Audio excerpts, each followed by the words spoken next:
வணக்கம். இன்னைக்கு வந்து நான் சாம்சங் M31 இதை பற்றி தான் பேச போகிறேன். இப்போ தான் எனக்கு கிடச்சிச்சு இந்த ஃபோனு. கிடச்சிச்சின்னா நான் வாங்கினது ஆன்லைனில் வாங்கினேன் 2 நாளைக்கு முன்னுக்கு. லசாடாலேருந்து வாங்கினேன், லசாடா வெப்சைட்லேருந்து. ஸோ இன்றைக்கி தான் வந்து கொடுத்தாங்க, பார்சல் கிடச்சிச்சு. ஸோ இது முழுக்க என்னோடய சொந்த காசில் வாங்கினது. ஸோ இதை பற்றி நான் ரிவ்யூ ஏதாச்சும் இதை பற்றி சொல்லும்போது கண்டிப்பாக ஒரு பயஸ்னஸ் இருக்குது. அப்படின்னா அதில் இந்த விஷயம் சரியில்லையா, கண்டிப்பாக அதெல்லாம் சொல்லுவேன். அதுக்கு முன்னுக்கு இது வந்து ரிவ்யூவில், இது ஜஸ்ட் அன் அன்பாக்சிங். இந்த வீடியோ என்னோடய ரிவ்யூ வந்து அடுத்த வீடியோவில் நான் கண்டிப்பாக போஸ்ட் பண்ணுவேன். ஸோ இது வந்து அன்பாக்சிங் தான். ஸோ அதை நீங்கள் பாக்ஸை பார்த்தீங்கன்னா 3 சீல் இருக்குது. 1 2 அப்புறம் வந்து இங்கே ஒரு சீல் வச்சுருக்காங்க. 3 சீல் இருக்குது. ஸோ சேஃபாக இருக்கும், நம்பிக்கை இருக்குது. ரெண்டாவது வந்து இது வந்து சாம்சங் மலேசியா செட். அப்படின்னா இது வந்து ஆத்தரைஸ் சாம்சங் மலேசியாவிலேருந்து வாங்கின செட்டு. அப்படின்னா இது வந்து இம்பார்ட்டன்ட் செட்டோ இல்லை ஃபேக் யூனிட்டோ இல்லை. அண்ட் நான் வந்து ப்ளூ வெர்ஷன் வாங்கியிருக்கேன். இது வந்து 3 கலர்ஸ் இருந்துச்சு: ப்ளூ, ரெட், பிளாக். நீலம், சிகப்பு, கருப்பு, இந்த 3 கலர்ஸில் இருந்துச்சு. ஸோ நான் வாங்கினது ப்ளூ, ஏன்னா எனக்கு அந்த ஃபேவரட் வந்து ப்ளூ. அண்ட் ஸ்பெசிஃபிகேஷன்ஸ் பார்த்தீங்கன்னா ஸ்டாண்டர்ட். இப்போ நீங்கள் இந்தியாவில் பார்த்தீங்கன்னா 64 GB இருக்குது, 128 GB இருக்குது இன்டர்னல் ஸ்டோரேஜ். இங்கே மலேசியாவிலேருந்து 128 GB மட்டும்தான். 128 GB internal storage, 6 GB RAM. இது 2 தான், சாரி இது 1 தான். ஸோ அந்த 128 GB internal storage and 6 GB RAM, இது ஒரு வெர்ஷன் தான் மலேசியாவில் வைக்கிறாங்க. இந்த ஃபோன் நான் ஏன் வாங்கினேன் அப்படின்னா, இதுக்கு முன்னுக்கு வந்து நான் ஒரு ஃபோன் பாய்ச்சேன், Xiaomi Mi Max 2. அதுதான் நான் பாய்ச்சதுலேயே ஆக பெரிய பேட்ரி சைஸ் அப்படின்னு பார்த்தா அதுதான். 5300 mAh பேட்ரி அது. அண்ட் எனக்கு அந்த ஃபோன்லேயே பிடிச்சது வந்து சொன்னால் பேட்ரி தான். ரொம்ப நாளைக்கு தாங்கும், 2 நாள், சம்டைம்ஸ் ஒரு 3 நாள் கூட தாங்கியிருக்கு சில சமயம். But most of the time கண்டிப்பாக 2 நாள் தாங்கும். எனக்கு அதில் பிடிச்சது அது பேட்டரி தான். அண்ட் அந்த ஃபோன் விற்றதுக்கப்புறம், ஆஃப்கோர்ஸ் அந்த ஃபோன் இப்போ நான் பாய்க்கிறதில்ல, அதுக்கப்புறம் நான் வேறு ஃபோன் வாங்கிட்டேன். அந்த ஃபோன் விற்றதுக்கப்புறம் அந்த ஒரு விஷயம் தான் எனக்கு கொஞ்சம் குறையா இருந்துச்சு. ஏன்னா அதுக்கப்புறம் பாய்ச்ச ஃபோன், ஈவன் அதுக்கு முன்னாடி பாய்ச்ச ஃபோன் கூட ஒரு நாள் தான் தாங்கும் அந்த பேட்டரி மேக்ஸிமம். ஸோ இந்த ஃபோன் மட்டும், அந்த Xiaomi Mi Max 2 வந்து 2 நாள் தாங்கிச்சு. எனக்கு ரொம்ப சந்தோஷமாக இருந்துச்சு. மற்றபடி நீங்கள் பார்த்தீங்கன்னா அதோட கேமராலாம் அவ்வளோ பிரமாதம் இல்லை.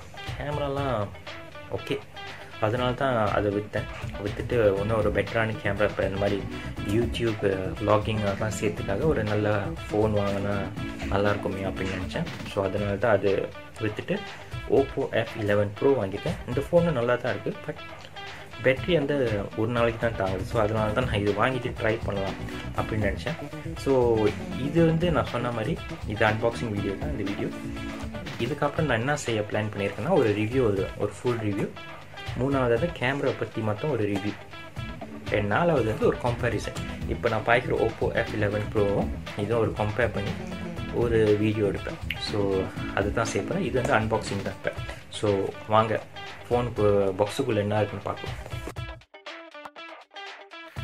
ஸோ நான் மொதல் சொன்ன மாதிரி இந்த பாக்ஸ்லேருந்து 3 சீல் இருக்குது. வாங்க எல்லா சீலையும் பிரிக்கலாம். மொதல் சீலு,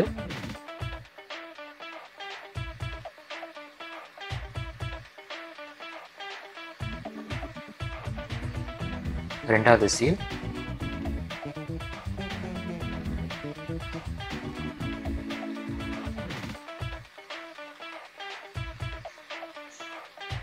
மூணாவது சீல்.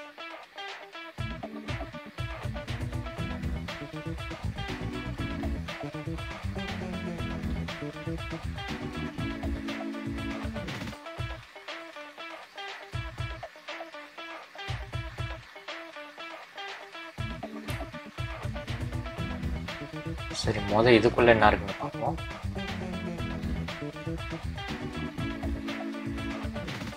என்ன இருக்கு? பேப்பர்ஸ்.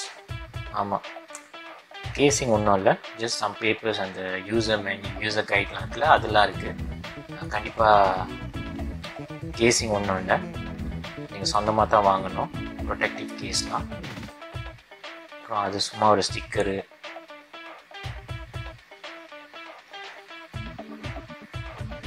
ஃபோனு அப்புறம் பார்க்கலாம். பட் அதுக்கு முன்னுக்கு இது கவர் மாதிரி ரிமூவ் பண்ணிடலாம். எனக்கு பிடிச்ச ப்ளூ கலர் வாங்கியிருக்கேன். நல்லா இருக்குது பார்க்க. சரி, இது அப்புறம் பார்க்கலாம். பாக்ஸில் வேறு என்ன இருக்குது? 4 ஜாமான் தான் இருக்குது. USB Type-C கேபிள் ரொம்ப சீப்பாக இருக்குது பார்க்குறதுக்கு, அப்படி ஒன்றும் குவாலிட்டியாக இல்லை. ஸோ 4 ஜாமான் தான் இருக்குது. அது ஒரு பின்னு, சிம் ஜாக் பின்னு, சார்ஜர், USB Type-C கேபிள், அப்புறம் ஒரு ஸ்டாண்டர்ட் இயர்ஃபோன்ஸ், நார்மல் இயர்ஃபோன். சரி, ஃபோன் இப்போ ஆன் பண்ணலாம். ஃபர்ஸ்ட் டைம் ஆன் பண்ணலாம், கண்டிப்பாக கொஞ்சம் டைம் எடுக்கும். ஸோ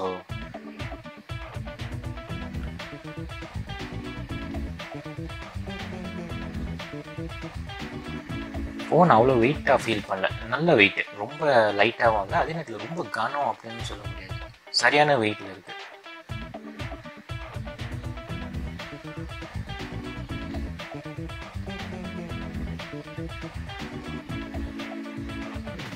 சரி, கொஞ்சம் செட்டிங் இருக்குது, அதனால் நான் ஃபோன் வந்து ஆஃப் ஸ்க்ரீன் கொண்டு போகிறேன் பின்னாடி இருந்து செட் பண்ணுறதுக்கு.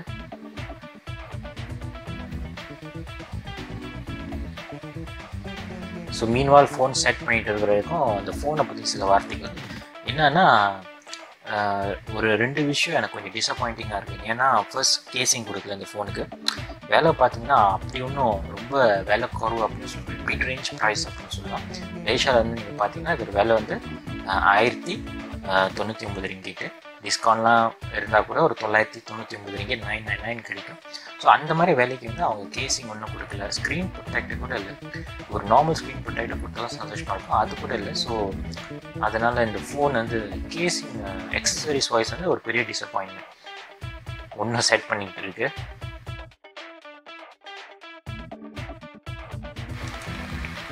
சரி, இந்த ஃபோன் 4 கேமரா கொடுத்துருக்காங்க, வைட் ஆங்கிள் கேமரா, மக்ரோ லென்ஸ்லாம் இருக்குது. மற்றபடி பின்னாடி நீங்கள் ஃபோன் பார்த்தீங்கன்னா பிளாஸ்டிக், நார்மல் ஸ்டாண்டர்ட் பிளாஸ்டிக் தான், பட் நல்லா இருக்குது, பார்க்குறதுக்கு நல்லா இருக்குது. கீழே வந்து USB Type-C போர்ட் இருக்குது, 3.5mm ஜாக் இருக்குது, அப்புறம் ஒரே ஒரு ஸ்பீக்கர் இருக்குது, அங்கே ஒரு மைக்கும் இருக்குது. மைக் இது வந்து டுவல் நாய்ஸ் கேன்சலிங் மைக் கொடுத்துருக்காங்க.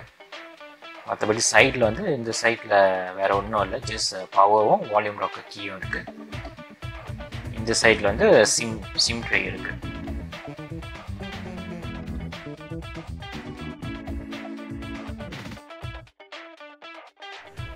ஆல்ரைட், ஸோ இப்போ வந்து நம்ம அன்பாக்சிங் முடிச்சிட்டோம். ஸோ ஃபோன் இப்போ என் கையில் இருக்குது. சில வார்த்தை இந்த ஃபோனை பற்றி நான் ஷேர் பண்ணலான்னு இருக்கேன். இது வந்து ரிவ்யூ இல்லை, ஜஸ்ட் ஒரு சில வார்த்தை, ஒரு ஹேண்ட்ஸ் ஆன் இம்ப்ரெஷன் அப்படின்னு சொல்லுவாங்களே, ஸோ அதை தான் பண்ண போகிறேன்.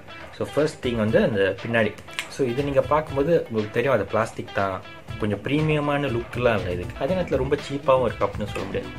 பார்க்க ஓகே நல்லா இருக்குது, பட் உங்களுக்கு தெரியும் ஓகே அது பிளாஸ்டிக் தான் அப்படின்னு. ரெண்டாவது வந்து ஃபிங்கர் பிரிண்ட்டு, பூரா ஃபிங்கர் பிரிண்ட், உங்களுக்கு தெரியுதான்னு தெரில, இதில் பூரா ஃபிங்கர் பிரிண்ட்டு. ஸோ அது ஒன்று. பட் மற்றபடி ஓகே, ஃபோன் ஒரு கேசிங்கோட பாய்ச்சிங்கன்னா உங்களுக்கு அவ்வளோ ஃபீல் பண்ணாது. ரெண்டாவது வெயிட்டு ஒரு அளவுக்கு இருக்குது, ரொம்ப கனமாக இருக்குது அப்படின்னு சொன்னால், அதே நேரத்தில் ரொம்ப லைட்டாக சீப்பாக இருக்குது அப்படின்னு சொல்ல முடியாது. வெயிட் வந்து நல்லா இருக்குது, டீசெண்டான வெயிட்டு. இந்த சைடு பார்த்தீங்கன்னா பவர் வால்யூம் மேலே இருக்குது. அப்புறம் இந்த சைடில் வந்து சிம் ட்ரே வந்து நீங்கள் பார்த்தீங்கன்னா 2 நானோ சிம் ப்ளஸ் ஒரு மைக்ரோ SD கார்டு பாய்க்கலாம். ஸோ அந்த செகண்ட் சிம் கார்டு ஸ்லாட் வந்து ஹைப்ரிட் அப்படிலாம் இல்லை, நீங்கள் வந்து 2 சிம் கார்டும் பாய்ச்சிக்கலாம், ப்ளஸ் உங்களுக்கு ஒரு மைக்ரோ SD கார்டு இருந்துச்சுன்னா அதையும் நீங்கள் பாய்ச்சிக்கலாம். ஸோ ஒரு நல்ல விஷயம். ஒரு விஷயம் எனக்கு அவ்வளோவா பிடிச்சிக்கலன்னு சொன்னால், இந்த ஃபோனோட இந்த ஃபிங்கர் பிரிண்ட் சென்சரும் அதோட வால்யூம்க்கே கொஞ்சம் ஹையாக இருக்குது, கொஞ்சம் மேலால் இருக்குது. ஏன்னா நம்ம யூஸ்வலி ஃபோன் வந்து இப்படி பிடிக்குமா, ஸோ இது லைக் லைட்ஸ் இந்த மாதிரி அன்லாக் பண்ணும்போது இப்படி பிடிக்கும்போது அது கொஞ்சம் எட்ட மாட்டேங்குது, அதை கொஞ்சம் ஸ்க்ராட்ச் பண்ணி தான் அதை அன்லாக் பண்ண வேண்டியதாக இருக்குது. வால்யூம்க்கையும் அப்படி தான். இப்போ நம்ம லைட்ஸே நம்ம இப்போ இப்படி பாய்ச்சிட்டு இருக்கோன்னா அது கொஞ்சம் ஸ்ட்ரெச் பண்ணி தான் அது வால்யூம் மாற்றணும். ஸோ அது ஒரு விஷயம். மற்றபடி ஃபோன் நல்லாயிருக்கு. சோஃபா கேமராலாம் கொஞ்சம் டெஸ்ட் பண்ணி பார்த்தேன். முன்னுக்கு கேமரா வந்து இப்போ நான் ரெக்கார்ட் பண்ணுறதுல Oppo F11 Pro அந்த மாதிரி தான் இருக்குது எனக்கு என்னமோ ஃபீலு. அஃப்கோர்ஸ் இது ரிவ்யூ இல்லை, சும்மா ஹேண்ட்ஸ் ஆன் இம்ப்ரெஷன் தான். நான் அப்புறம் ரிவ்யூ வந்து நான் இன்னும் டீட்டெயிலாக போடுவேன்.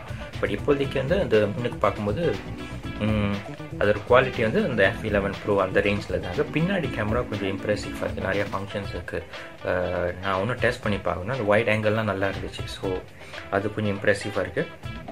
மற்றபடி நீங்கள் கீழே பார்த்தீங்கன்னா அது யூஎஸ்பி டைப் சி பாய்க்குது. அப்புறம் ஒரு ஸ்பீக்கர் இருக்குது, 3.5mm ஜாக் இருக்குது, அதுக்கு மைக்ரோஃபோனு கொடுத்துருக்காங்க. மேலே வந்து ஒரு மைக் இருக்குது, கீழே அங்கே ஒரு மைக் இருக்குது. ஸோ அவ்வளோதான் இந்த ஃபோனை பற்றி. இதை பற்றி நான் வந்து இன்னும் விவரமாக என்னோடய ரிவ்யூவில் நான் சொல்கிறேன். So till then please in case நீங்கள் என்னோடய யூடியூப் சேனல் நீங்கள் வந்து சப்ஸ்கிரைப் பண்ணலாம், ப்ளீஸ் சப்ஸ்கிரைப் பண்ணுங்கள். ஏன்னா ரிவ்யூவில் வரும்போது உங்களுக்கு டக்குன்னு அது நோட்டிஃபை பண்ணும். சரியா? ஸோ டில் தென் பாய்.